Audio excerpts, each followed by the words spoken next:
আমরাও এখানে কিছু চা পাতা এনেছিলাম, তো সেখানে ওই দাদা দেখছিল যে কি কেমন কোয়ালিটির চা পাতা, সব দেখাশোনা করে তারপরে এখানে রেখে দেওয়ার পর আমরা প্যাকেট যেহেতু পারমিশন নিয়ে, এবং এখানে দেখতে পাচ্ছেন বেশ অনেকগুলো মেশিন বসানো আছে।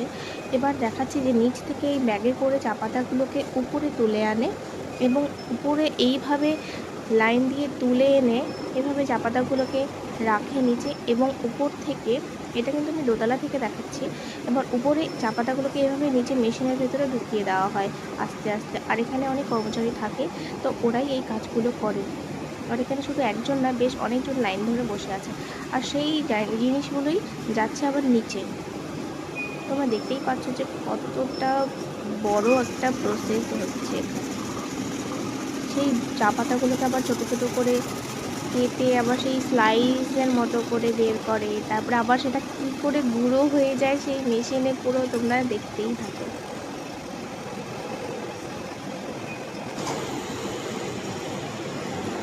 সবুজ চা পাতা থেকে কিন্তু একটু কালচে কালচে ভাব এখনই শুরু হয়ে গেছে।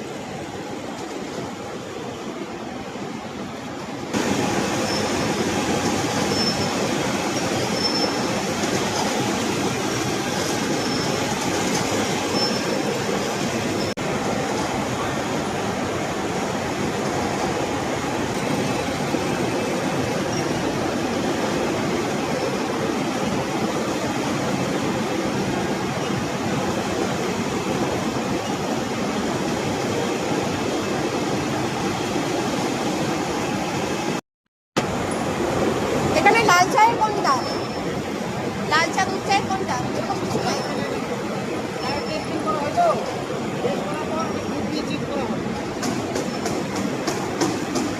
বেশ কয়েক রকমের চা পাতা তৈরি করে ওরা এটাতে কোয়ালিটিটা ওরা চেক করে নেয়। সম্ভবত এরা দুধ চায়েরই এটা চাটা এখানে তৈরি করে, কারণ দেখছি যেখানে দুধ দিয়েই ওরা টেস্ট করছে।